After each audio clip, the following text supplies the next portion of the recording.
할렐루야. 네, 한 주간 되게 더웠는데 잘 지내고 있었는지 모르겠어요. 원래 오늘이 입추라고 해요. 입추라서 가을에 접어드는 절기인데 여전히 무더위가 있는 시간인 것 같습니다. 오늘은 개인적으로 약간 제가 조심을 해야 될 것 같아서 오늘 마스크를 쓰고 설교를 하도록 하겠습니다. 좀 이해를 해주시면 좋겠습니다. 코로나 관련해서 걸리진 않았는데 조심하려고 합니다. 이제 우리가 로마서 말씀을 보고 있는데요. 오늘 우리 함께 읽은 로마서 7장은 율법에 대한 주제로 사도 바울이 말씀을 설명을 해주고 있습니다. 그래서 7장 9절을 이제 보면은 1절부터는 율법으로부터 우리는 자유하다는 이야기를 함으로써 이거는 예수를 믿을 때 율법에 대하여 죽고 그리고 이제 자유하게 되었다라고 하는 이야기를 하고 있었죠. 1절부터 6절까지 예수님께서 이 십자가에서 죽임 당하신 그 사건, 2000년 전에 있었던 그 사건이 우리의 죄에 대한 형벌이라는 것을 이제 받아들이고 믿는 자에게는 율법으로부터 자유하다 이렇게 이야기를 했어요. 그래서 결혼에 대한 제도를 이야기했죠. 결혼법을 비유하면 우리 성도는 믿음으로 예수님과 연합한 결혼한 존재가 되었기 때문에 이전에 결혼 생활하던 그 율법이라고 하는 이전 배우자로부터는 이제 그 결혼 관계가 종료된 것이고 동시에 새로운 남편이자 우리의 영원한 남편이라고 할 수 있는 예수님과의 결혼이 시작된 것이다 라고 함으로써 율법에 대하여 죽었다 이야기했습니다. 그런데 이제 이렇게 말하면 그 예수님 이전에 율법에 대하여 죽었다 이렇게 말하니까 율법을 오해할 수 있죠. 율법을 부정적인 것으로 오해할 수 있는데 그래서 사도 바울은 7절부터 13절까지 율법에 대해 변호를 했습니다. 율법은 하나님의 법이죠. 그렇기 때문에 율법은 거룩하고 의롭고 선하다 이렇게 이야기했습니다. 하나님이 근데 왜 율법을 주셨냐면 이 사람에게 율법을 통해서 거룩하지 못한 것들, 또 의롭지 못한 것들, 선하지 않은 것들을 곧 죄가 무엇인지를 분별하여서 거룩하게 살도록 주신 법이다라고 이야기를 했습니다. 그래서 율법은 우리 신자들과 상관없는 법이면서도 그러나 율법은 무언가 잘못되어 있다든지 부정적인 게 아니라 거룩한 하나님의 법이라는 것을 기억해야 되는 걸 이야기를 하고 있습니다. 그리고 이제 14절부터 오늘 읽은 7장 마지막에서는 이제 그러면 율법의 어떤 한계를 좀 설명을 하고 있는 것 같아요. 결론부터 말씀드리면 이제 율법이라고 하는 것이 하나님의 법으로 좋은 것임에도 불구하고 왜 율법에 한계가 있을까?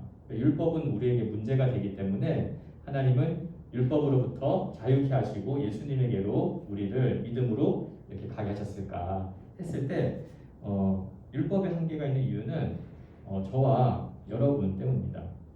우리 안에 있는 죄 때문이에요. 그래서 율법이 괜찮고 아무리 좋아도 결국 율법에 한계가 발생할 수밖에 없는 이유는 율법이 뭔가 문제 있는 것, 즉 하나님이 무엇인가 법을 잘못 만드셨다든지 혹은 우리의 상황에 대해서 잘 못하신 게 아니라 바로 그 법을 받은 우리의 문제, 저와 여러분의 문제라는 것을 이야기를 하고 있습니다. 그래서 예를 들어 볼게요. 여러분 어디 요즘에 여행 많이 가죠. 휴가 갈 때 이제 제일 중요한 것 중에 하나는 이제 청년들은 보통 이제 기차도 타고 가기도 하고 대중교통을 많이 이용하는데 부모님과 갈 때는 이제 차를 가지고 차를 뒤져서 운전하고 다니잖아요. 그랬을 때 이제 중요한 게 이제 정확한 지도가 좀 필요하겠죠. 요즘에 내비가 다 알려주는데 정확한 지도가 있다고 칩시다. 정확한 지도 자체가 이렇게 있어요. 그럼 이 지도의 역할은 뭘까요? 목적지로 정확한 길을 안내하는 게 역할이죠. 그래서 지도를 보면 됩니다. 나 느낌상 나 여기 가면 될 것 같아. 그래가지고 운전을 막 하면은 우리의 아버지들이 계시죠. 그래서 이제 한참 돌아가죠. 그래서 이제 싸우기도 하고 지도를 보고 그냥 아는 길이다 이렇게 하지 말고 지도를 보고 이렇게 가면은 됩니다. 그런데 이 정확한 지도는 정확하다 하더라도 한계가 있어요. 누구에게 한계가 있냐면 그 지도를 들고 있는 사람이 시각장애인인 경우.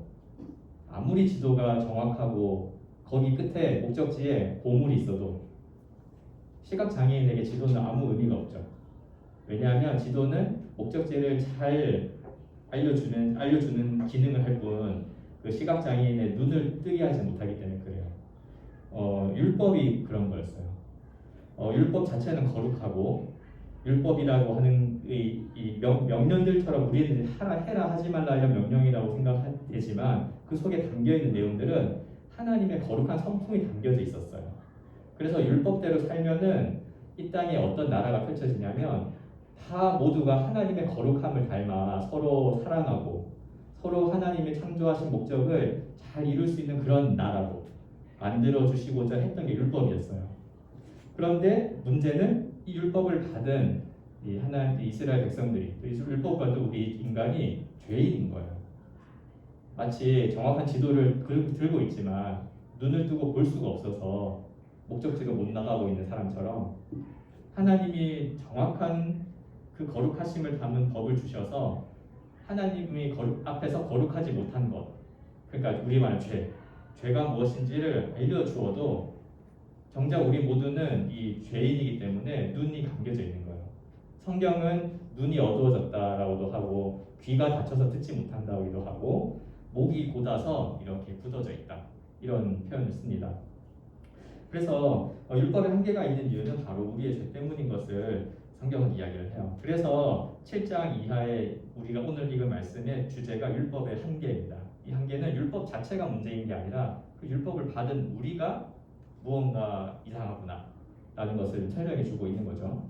우리가 이거 어떻게 아냐면 성경에서 이렇게 이야기해 주니까 알고 있습니다. 그러면 한번 볼 텐데 오늘 말씀의 제목이 뭐죠? 율법의 한계를 극복하는 믿음. 네, 복음이 믿음이 율법의 한계를 어떻게 극복하는지를 잘 다룰 텐데요. 그러면서 이제 오늘 말씀을 통해서 이 율법의 한계에 부딪혀 있는 죄인은 도대체 어떤 사람인가 한번 차분하게 살펴봤으면 좋겠습니다. 한 주간 아주 이제 분주하게 바쁘게 살아갔죠. 근데 신기하게 저도 어렸을 때 우리 뭐 청년들 이렇게 청년인 이제 언니 오빠들이나 삼촌들이 이제 이야기했어요. 바쁘다. 항상 바쁜가 봐요. 모두 항상 바쁜데 또 요즘에 또 청년들은 더 바쁜 것 같아요.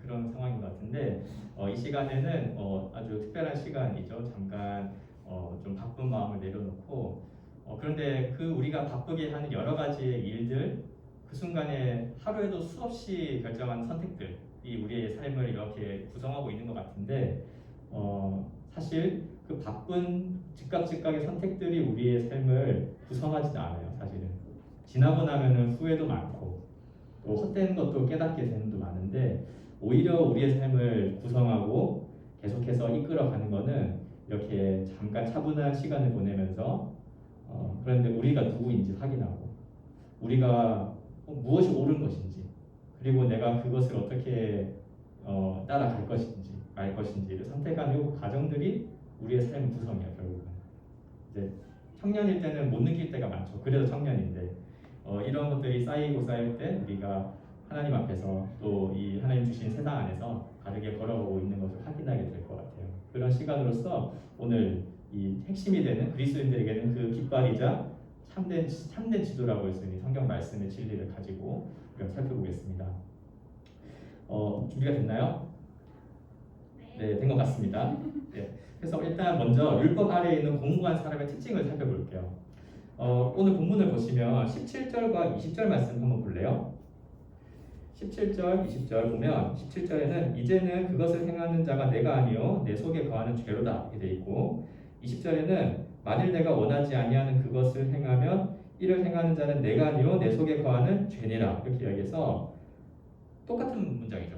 이게 표현이 좀 다른데 내용이 같아요. 그래서 내 속에 거하는 죄가 문제다 이렇게 이야기하고 있는 거예요. 그러니까 그거는 14에서 17절까지 또 18절에서 20절까지의 내용이 똑같은 내용인 거예요. 반복되는 구조죠. 그러니까 이거는 강조하는 그리고 이걸 통해서 좀 드러내고자 하는 의미가 있는 것 같아요. 그러니까 단순히 뭔가 내 속에 거하는 죄가 문제다. 나는 마음은 원하지만 내 몸이 따르지 않는다. 이런 이야기가 그냥 스쳐 지나갈 만한 문제는 아니라는 거예요. 그래서 이걸 통해서 혹시 우리는 어떤가 한번 생각해 보았으면 좋겠습니다. 일단 사도 바울은 율법 아래에 있는 공고한 사람의 특징을 첫 번째로 마음속에 선한 것이 없다라고 이야기를 했어요. 반복되니까 두 절 있겠죠. 14절에 보면 우리가 율법은 신령한 줄 알거니와 이제 알았죠. 나는 육신에 속하여 죄 아래에 팔려 있다 이렇게 합니다. 그러니까 성령에 속해 있는 신자와 대조되게 우리는 죄가 마치 주인인 것처럼 그 노예로 팔려가 있다 이렇게 설명을 해요. 똑같이 18절을 보면 내 속 곧 내 육신에 선한 것이 거하지 아니한 줄을 안다 이렇게 전반절까지 이렇게 돼 있죠. 그러니까 내 안에 선한 것이 없다. 나는 죄 아래 팔려 있고 그리고 나한테는 선한 게 없다라는 것을 이제 인식을 하는데 이게 사도 바울 자신의 과거의 예수 믿기 전의 모습을 이렇게 회상하면서 쓴 거다라고 하는 해석자도 있고 그냥 죄 아래에 있는 모든 사람들의 상태를 설명한 거라고도 해석을 합니다. 둘 다 의미는 같아요. 뭐냐면 우리가 율법이 거룩하게 있어서 우리에게 바른 길을 보여주는 지도가 되어준다 할지언정 우리가 그 율법을 따라서 거룩하게 될 수가 없는 그런 타락한 상태라는 것을 보여줘요. 그래서 곤고한 사람의 첫 번째 특징이 이 마음속에 선한 것이 없는 거 있죠. 이게 곤고한 사람의 상태예요. 현재 상황인 거죠. 두 번째로 이 곤고한 사람의 특징은 선을 이제 행하지 않아요. 그러니까 선한 것이 없을 뿐만 아니라 선을 행하지가 않습니다. 이거는 단순히 행동의 문제가 아니라 마음의 문제를 말하는 건데요. 마음 안에 갈등을 하고 있는 거예요. 한번 볼까요? 15절 우리 같이 한번 읽어볼까요? 시작. 내가 행하는 것을 내가 알지 못하노니 곧 내가 원하는 것을 행하지 아니하고 도리어 미워하는 것을 행함이라. 네, 내가 알면서도 또 마음으로 선한 것을 원하면서도 실제로는 어때요? 내가 미워하는 악한 것을 행하고 있는 걸 내가 본다. 이런 좀 고백과 같은 표현이 쓰이죠. 18절 후반절과 19절도 마찬가지입니다. 원함은 내게 있으나 선을 행하는 것은 없노라 하면서 19절 내가 원하는 바 선은 행하지 아니하고 도리어 원하지 아니하는 바 악한 거죠. 악을 행하는도다 이렇게 한탄하면서 쓰고 있습니다. 그러니까 이 율법 아래에서 있는 사람들의 특징이 뭐냐면 선한 것을 원해요. 율법을 받았으니까 율법을 통해 하나님은 거룩하시다. 그래서 이 10계명으로 대표되는 계명도 우리가 알고 있고 결국 그 계명은 하나님을 사랑하고 이웃을 사랑하라. 그래서 그걸 우리가 원하고 맞아요. 그렇게 하면서도 실제로 어떻게 해요? 하나님을 사랑하지 못하고 우상을 자꾸 숭배하고 이웃을 사랑하라고 하면서도 사랑하라고 하는 것을 알면서도 이웃이 아니라 나를 사랑하고 우리의 삶이 그렇다는 걸 알고 이제 알 수 있죠. 그러니까 이건 뭐냐니까 율법이 있어도 그래서 율법을 지켜서 내가 거룩하게 한번 되보자 마음을 먹어도 언제나 행동은 원하지 않았던 그 악한 것, 율법 안 지키는 것, 거룩하지 않은 죄악을 행하는 것을 내가 경험하는 것이 우리의 곤고한 상태라는 거예요. 그래서 하나님이 좋은 명령들, 선한 명령들, 사랑하라. 그 율법의 핵심은 사랑하라는 거예요. 내 이웃을 내 몸과 같이 사랑하라. 여러분의 몸은 여러분이 사랑하라 말 안 들어도 알아서 다 하죠. 네, 여러분 코로나 증상이 조금만 있으면 어떻게 합니까? 바로 코 쑤시고 네, 좀 걱정이 되니까 바로 병원 가가지고 돈이 들고 생각 안 하죠. 바로 검사 받고 어디가 아프다 그러면 바로 찾아가죠. 그러니까 그건 뭐냐면 나는 굳이 누군가가 너를 좀 사랑해라 말하지 않아도 본능적으로 아끼게 돼 있어. 보호하게 돼 있고. 근데 그렇게 하는 것처럼 내 형제와 자매 이웃을 사랑하라고 이제 하는 율법인데 실제로는 그렇게 안 하는 거예요. 다 자기를 위해서 살아가죠. 그 지난주에 우리 기억나시나요? 율법이 없었다면은 탐내지 말라고 하는 것도 죄인 줄 몰랐을 거다. 탐심이 죄인 줄 몰랐을 거다 이렇게 했잖아요.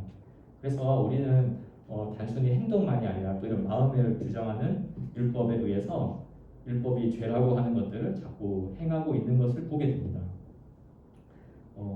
하나님으로 오직 하나님으로 내가 지금 만족하지 못한다면 우리의 표현으로 말하면 내가 하나님만으로 만족감을 느끼지 못하고 있다면 이제 그게 탐심이고 우상을 숭배하는 거예요. 그러니까 굉장히 좀 비참한 상황인 거죠. 그래서 두 번째 이 특징은 선을 행하지 않는다. 이게 마음속으로 계속 고민하고 있는 거예요. 선을 행하는 걸 원하지만 행하지 않는구나. 나는 왜 이럴까 하면서도 또 왔다 갔다 하는 것이 우리의 상황이다. 세 번째 특징은 뭐냐면 율법이 선한 것을 알려줘도 그리고 이제 하고자 하는 마음이 있어도 실제로 이제 그 근본적인 문제인데 내 속에 거하고 있는 죄가 튀어나와가지고 활동을 한다는 거예요. 내가 한번 율법을 지켜보겠다 해서 탁 나가려고 율법 앞에 나아가는 순간 뒤에서 뭔가 픽 튀어나오는데 알고 보니까 뒤에서 온 게 아니라 내 안에서 나온 거죠. 죄가 툭 튀어나와서 죄가 이 기회를 틈타서 율법을 어기고 하나님 앞에 범죄하는 것을 보게 됩니다.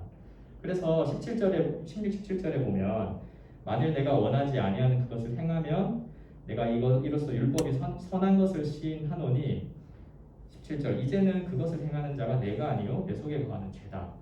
20절도 마찬가지였죠. 그래서 이제 근본적으로 내가 왜 이렇게 선한 선한 것도 없고 또 선한 것을 행하려고 하지 않고 이 왜 이럴까 했을 때 근본적으로 그 문제는 알고 보니까 율법 앞에서 내가 하는 게 아니라 내 속에 거하는 죄라고 하는 것이 틈타서 마치 나를 지배하듯이 내 주인 노릇하듯이 활동하고 있는 것이 우리의 상태다. 그래서 죄가 우리에게 근본적으로 있기 때문에 하나님의 거룩한 이 율법이 한계를 부딪히는 거고 실제로 우리를 하나님의 뜻대로 거룩하게 살아가고 온 데 있어서는 무력해지는 것. 이것이 바로 바울이 설명하고 있는 내용이라고 할 수가 있겠습니다.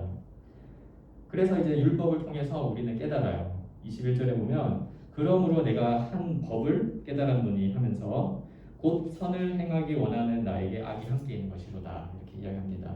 사실 21절부터 이제 25절까지도 다 뭐냐면 14절부터 17절 방금 우리가 살펴본 두 번 반복되는 이야기가 똑같이 반복돼요. 그래서 사실상 오늘 본문은 되게 길어 보이지만 아까 율법 아래에 있는 곤고한 사람의 세 가지 특징이 있죠. 이것을 세 번 반복하는 그런 말씀이에요.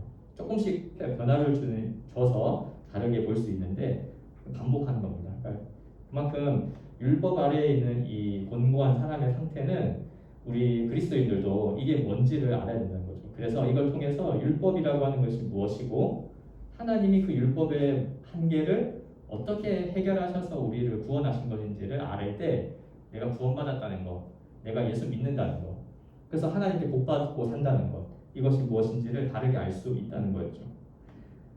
이 25절까지의 이야기를 쭉 보면은 결국은 22절에 나오죠. 내 속사람으로는 내 마음으로는 하나님의 법을 즐거워하지만 23절 보니까 내 지체 속에서 한 다른 법이 내 마음의 법, 하나님의 법을 따르고자 하는 것과 싸워서 결국에는 죄의 법으로 나를 사로잡는 것을 보는 것. 이것이 율법 아래 있는 자의 특징이고 실제 상태고 우리가 주관적으로도 그것을 경험하는 이야기라고 성경은 말하고 있어요. 그러니까 여러분 우리가 살면서 어떤 불행한 일들을 겪거나 나의 문제들을 볼 때 이런 생각을 많이 해요. 그냥 난 상황이 이래. 이 상황에서 나처럼 안 될 수 있는 사람은 없어 인간은. 그리고 나는 환경이 이래. 내가 자라온 환경, 그다음 내가 사는 조건은 이래. 이 상황에서 나처럼 안 할 수 있는 인간이라는 건 없어. 이렇게 하면서 그런 것들을 굉장히 크게 생각하고 그 다음에 그걸 근거로 이제 그렇지 않은 조건과 환경에 있는 다른 사람과 비교를 하면서 살아갑니다. 제가 이해하고 있는 요즘의 청년들, 근래에 이제 많이 좀 나왔던 단어지만 옛날에 흑수저, 금수저 이런 단어 자체가 없었어요. 그런 걸 말하는 것 자체가 굉장히 신뢰였고 그런 생각을 할 수 있었지만 다른 사람에게 그런 걸 표현한다든지 너는 뭐 저기 사는구나, 난 여기 살아 이렇게 말하는 거는 굉장히 무례한 행동이었고 또 사람들은 그것을 진짜 부끄러워했어요. 근데 요즘에는 이제 그런 걸 가지고 무슨 뭐 소재로 삼아서 만화를 그리기도 하고 드라마도 만들고 지금은 이제 오히려 그걸 자랑하는 시대가 돼버렸죠. 근데 그런 것들을 이제 탓하는데 근본적으로 성경은 더 충격적인 이야기를 해요. 우리가 그런 조건과 상황과 환경, 내가 대한민국에 태어나서 지금 다르다 이렇게 생각을 하지만 실제로 다 똑같다는 거예요. 이해가 안 되죠. 여기서 태어나나 50년 전 100년 전에 태어나나 한국 땅에서 태어나나 북한 땅에서 태어나나 그게 문제가 아니라 근본적으로 우리가 처해 있는 문제는 우리가 죄를 주인으로 섬기는 노예라는 거예요. 어디에 살든지 어떤 환경에 있든지 어떤 조건을 내가 가지고 있든지 내 본성은 죄인 거예요. 그래서 하나님이 아무리 거룩하셔도 하나님이 아무리 우리에게 거룩한 것을 요구하셔도 결코 반응을 할 수가 없고 하려고 하면은 그 틈마다 죄가 튀어나오는 그런 존재이고 그런 비참한 상태에 있다는 것을 성경은 말하죠. 그래서 이 모든 그 사도 바울도 이 편지를 쓰면서 이 모든 우리의 처지를 생각해 보니 이게 너무 한탄스러운 거예요. 이게 이제 여기 성경에서 옛날에 쓴 책이니까 뭐 옛날 이야기일지 생각할 수 있지만 이 모든 인류에게 적용되는 진리이기 때문에 여러분도 다시 한번 생각해 볼 필요가 있어요. 정말 나도 그런 거 아닌가. 그리고 이게 정말 사실이라면 어떻게 해요? 이 상황인 거 어떻게 해요? 내 자체가 문제인 거니까. 이 상황이 바뀐다고 내가 어디 금수저로 태어나거나 내가 원하는 그런 환경들 있잖아요. 그런 거 내가 노력해서 얻는다든지 이룬다든지 그게 세상에서는 그러면 이제 잘 된 거고 구원받은 거예요. 근데 하나님 앞에서는 그게 문제가 아니에요. 근본 문제는 우리 자신이라고 그러니까 이거 어떡하나. 그래서 사도 바울이 24절에 이런 한탄스러운 고백을 합니다. 24절 한번 같이 읽어볼까요? 시작. 오호라 나는 곤고한 사람이로다. 이 사망의 몸에서 누가 나를 건져내랴. 이 곤고하다는 건 이제 우리 요즘 쓰는 말로 비참하다는 뜻이에요. 근데 왜냐하면 내가 이 사망의 몸에 갇혀 있는 자이기 때문에 그렇고 이걸 구원해줄 사람이 누가 있겠냐. 이게 진짜 우리 자신을 우리 말하는 우리 자신을 바로 들여다본 사람의 공통적인 반응이에요. 그런데 놀랍게도 이제 하나님께서 이러한 우리를 구원하셨다. 이 곤고에 처해 있는 우리 죄인을 하나님이 건져내시고 사망의 몸에 갇혀 있는 자를 푸시고 자유롭게 생명의 몸으로 변화시켜 주셨다라고 하는 게 뭐냐면 우리가 흔히 말하는 복음이라는 단어.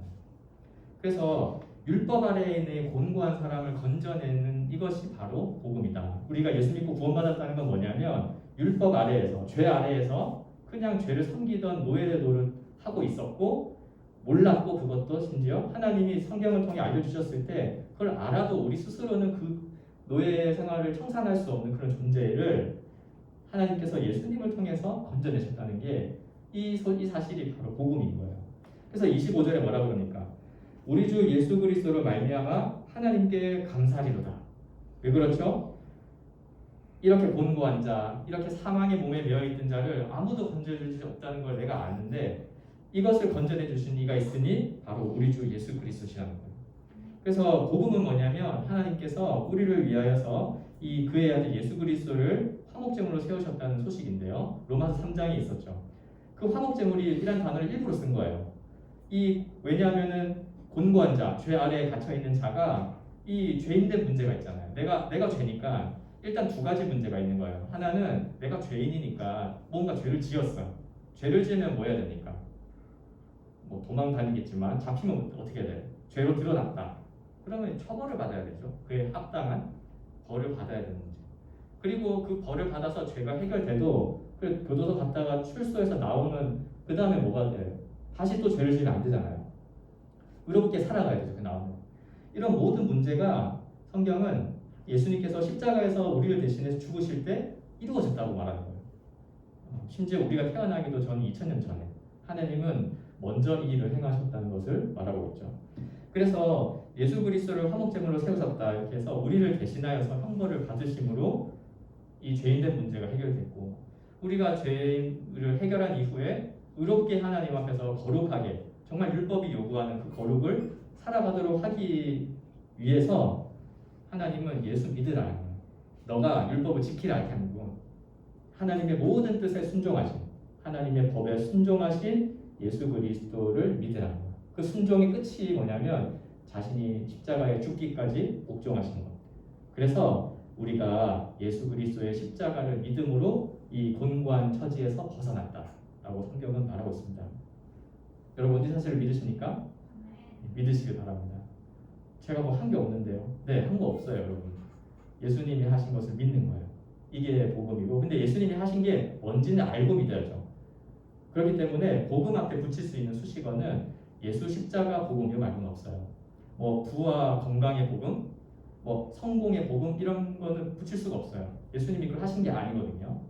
예수님의 십자가 복음, 십자가로 우리의 이 곤고한 죄의 문제를 근본적으로 해결해 주셔서 하나님 앞에 근본적인 관계를 바르게 세운 일을 하신 게 십자가의 은혜인 거예요.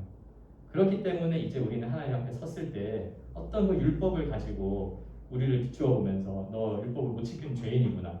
율법을 지키려고 하면은 너의 안에 죄가 튀어나와가지고 또 죄를 짓는구나. 이렇게 할 거예요. 이 사단은. 근데 그렇게 하지 않고 저는 그렇게 율법을 지킨 적도 없고 지키려고 해도 안 되는 존재 맞습니다. 오늘 한번 시도해 볼게요. 안 되는 거 맞아요. 그런데 그래서 하나님은 율법으로부터의 관계를 아예 종결시키시고 예수 그리스도 안으로, 예수 그리스도에게로 옮기셨습니다라고 우리가 고백하면서 지금 믿음으로 살아가고 있는 거예요. 이 놀라운 소식을 이제 사도 바울은 로마서 8장에 길게 기술하면서 이 복음에 대한 내용을 총정리하고 있습니다. 우리 청년부에서는 이 8장까지 로마서 설교하려고 해요. 9장부터는 이 이스라엘의 구원의 문제 이야기인데 제가 기회가 된다면 하나님의 그 구원의 역사 같은 거 특강을 통해서 좀 다뤄보려고 합니다. 그래서 8장까지인데 이제 다음 주부터 우리 또 8장을 또 하나씩 날 텐데 다다음 주부터 8장을 통해서 다시 한번 이 복음에 대한 총정리. 이거는 뭐냐면 그동안은 복음이 왜 우리를 구원하는가, 이게 왜 하나님의 은혜인가 이런 논리적인 설명이었다면 이 8장에서는 진짜 이제 이 복음의 은혜가 너무 크고 기쁘고 이게 내 삶의 원동력이다 라고 하는 찬양의 고백처럼 바울이 잘 기술하고 있습니다. 함께 8장을 기대했으면 좋겠고요. 이제 여기까지 해서 우리가 로마서 7장 율법에 대한 얘기를 했습니다. 좀 정리를 해볼게요. 이 정리를 했을 때 좀 적용해 본다면 이제 율법은 우리에게 그리스도인에게 관련이 없는 법은 사실이에요. 그렇죠? 그러나 율법 자체가 있어서 우리에게 알려준 게 있었죠. 율법의 역할과 한계였습니다. 가장 중요한 율법의 역할은 우리가 죄인인 걸 깨닫는 거예요. 그래서 율법에 부딪혀보지 못한 자는 복음을 이해할 수 없다 이런 말도 있어요. 율법에 부딪혀서 내가 정말 죄인이구나 이것을 깨달을 때 어떻게든 내가 구원받을까? 하나님의 은혜밖에 없다. 그래서 십자가 복음으로 가게 되어져 있습니다. 그렇기 때문에 이 율법을 잘 아는 우리는 율법의 역할과 한계를 알아서 특별히 이제 율법주의 신앙이라고 하는 것에 빠지지 않도록 우리가 애를 써야 됩니다. 율법은 죄를 알려주긴 하는 건 맞아요. 그래서 선하지만 죄로부터 우리를 구원할 수가 없죠. 우리가 모두가 죄인인 것은 또 율법이 아니어도 또 세상에서도 잘 보게 돼요. 여러분 세상이 이제 발전되고 문명이 발전되고 하는 가운데 특별히 그 발전이 아주 빠른 시대 가운데 우리가 살고 있어요. 그래도 공통적인 게 있어요. 이 사회에 죄 문제가 해결이 안 돼요. 지금 특히 우리나라는 많이 그래도 발전된 나라라 사법부가 아주 잘 되어 있고 또 경찰들도 뭐 검사들도 있고 판사들도 있고 뭐 있죠. 그래서 지금도 뭐 하고 있습니까? 그 범죄와의 전쟁을 쉬지 않고 하고 있는 이 사법부라는 게 있어요. 공무원들이 있어요. 또 세상은 이렇게 죄를 억제시키기 위해 법으로만 안 되거든요. 그래서 법과 함께 있는 게 이제 도덕인데 그 도덕은 보통 교육을 통해 이루어져요. 우리가 학교에서 배울 때부터 혹은 가정에서 부모님을 통해서 혹은 이 사회 이런 교회를 통해서도 그렇고 이렇게 해서 나름대로의 법과 도덕을 가지고 이 사회에 범죄하는 문제 또 선하게 살아가는 문제를 애쓰고 있어요. 그런데 어떻습니까? 우리가 계속해서 접하는 뉴스들은 왜 이렇게 범죄가 끊임없이 이루어질까? 특별히 옛날에는 먹고 살기 힘들어서 장발장 같은 뭐 그런 생계형 범죄들이 이해가 되는데 왜 이상하게도 우리가 꿈꾸고 동경하는 사람들 있죠. 부자, 지식인, 뭐 권력을 가진 그래서 좀 남부러울 게 없다 자랑할 만한 사람들의 부류 안에서도 왜 심각한 수준의 범죄가 계속 벌어질까? 이런 일들은 우리가 이 사회가 계속 고민하고 있거든요. 왜 우리가 이제 모르는 게 아닌데 왜 약자들을 보호하지 않을까 우리는? 왜 그걸 더 범죄를 대상으로 삼을까? 이런 게 우리가 다 고민하는 거잖아요. 마음 아파하고. 그래서 무언가 이것은 이 세상에서도 아는 거예요. 뭔가 법을 잘 만들어서 지키게 하면 되지 않을까? 안 되는 걸 알아요. 이것은 우리 그리스도인들만 분명하게 아는데 결국 법이 발전되든 제도가 발전되든 교육이 이루어지든 근본적으로 사람의 본성의 죄인된 본성이 변하지 않기 때문에 이런 일들이 반복되고 있고 앞으로도 반복될 거예요. 해결되지 않을 거예요. 오직 이 죄의 본성이 바뀌어지는 것, 쉽게 말하면 우리가 그 죄에 대해 죽는 것, 이것으로만 변화되어진다는 것을 이야기를 할 텐데, 이것이 바로 성경이 말하는 이 복음이다 라는 것을 기억하고, 무언가 우리가 본성이 바뀌지 않는 것, 이것을 잘 기억해서 오직 이것을 변하게 하시는 것은 우리의 법과 제도, 질서, 노력이 아니라 하나님의 은혜고 하나님의 예수 그리스도를 통한 구원의 역사만이 가능하다라고 하는 사실을 우리가 믿어야 할 것 같아요. 그래서 우리가 예수 믿을 때에도 이게 적용되어져서 내가 무언가 법칙을 정해놓고 지켜봐야지.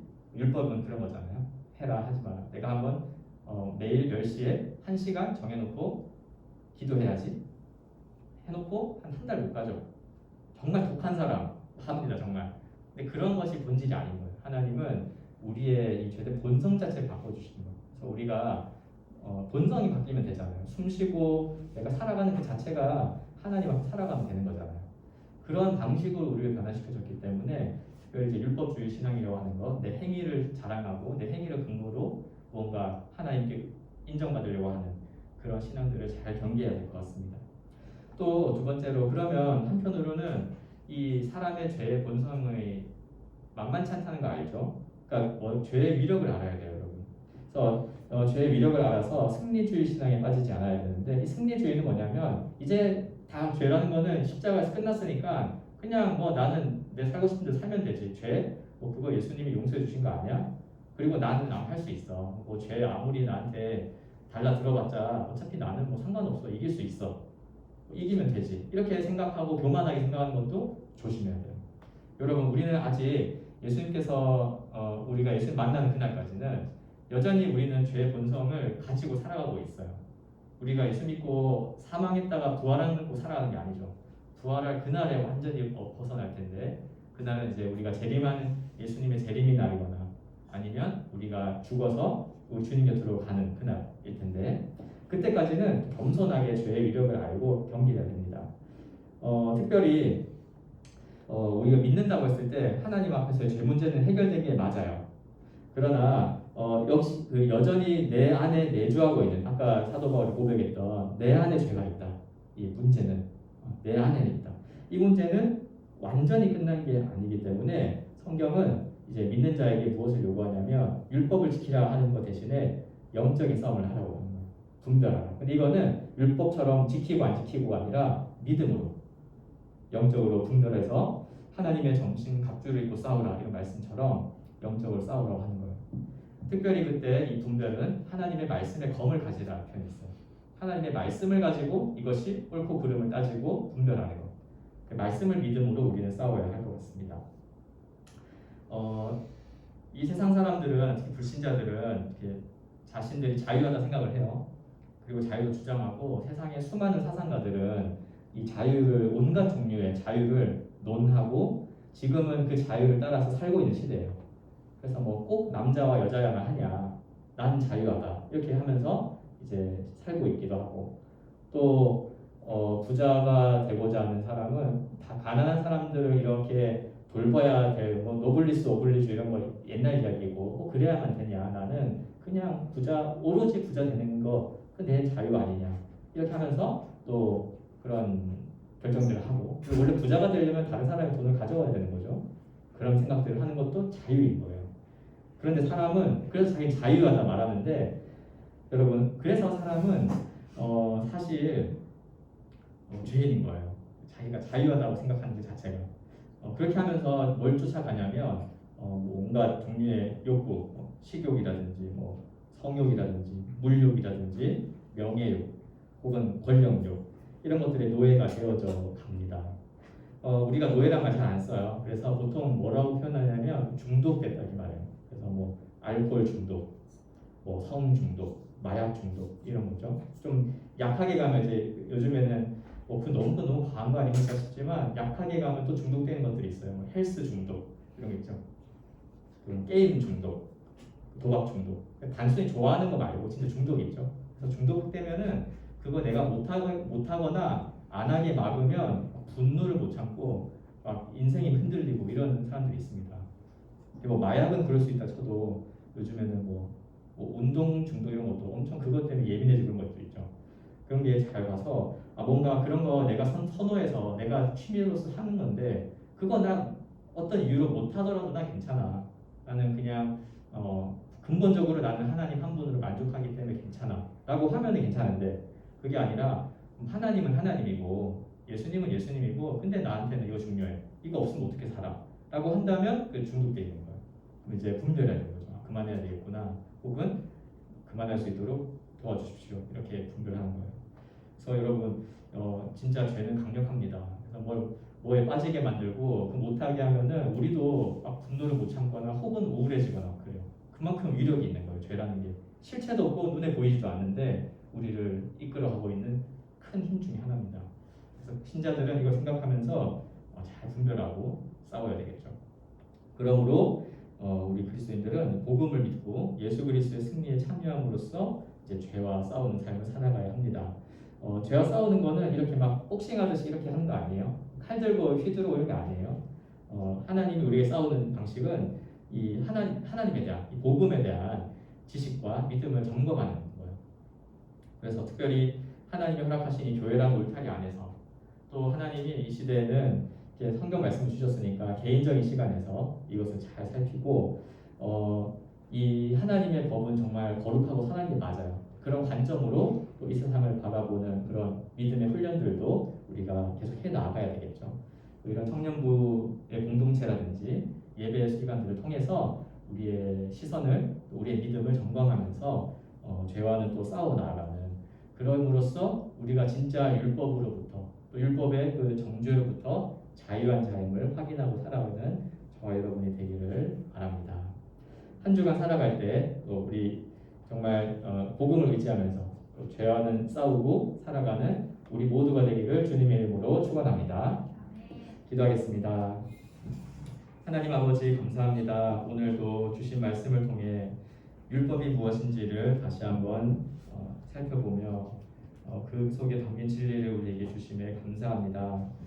이제는 예수 그리스도를 믿음으로 인해서 율법에 대하여 자유하다는 것이 무엇인지를 깊이 생각하게 하여 주옵소서.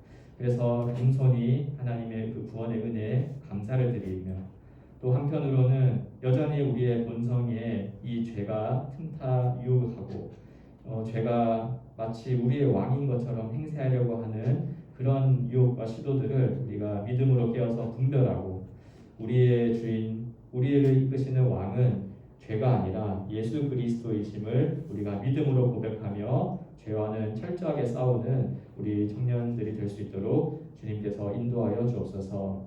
그렇게 싸우고 또 분별하기 위해서는 하나님의 말씀을 아는 지식과 또한 믿음이 필요한 줄로 믿습니다. 이 믿음은 우리가 획득하는 것이 아니라 하나님의 은혜로 주시는 것인데 우리가 간절히 날마다 구하며 이 믿음을 얻게 하시고 또 믿음이 견고하여져서 어떤 상황, 조건, 환경, 눈에 보이는 것들에 의해서 우리의 믿음이 흔들리는 것이 아니라 오직 주님의 주신 변함없는 이 말씀의 진리를 붙들고 힘있게 이 세상 가운데 나아가 살아가는 우리 모두가 될 수 있도록 함께하여 주옵소서. 감사드리며 예수님의 귀하신 이름으로 기도합니다. 아멘.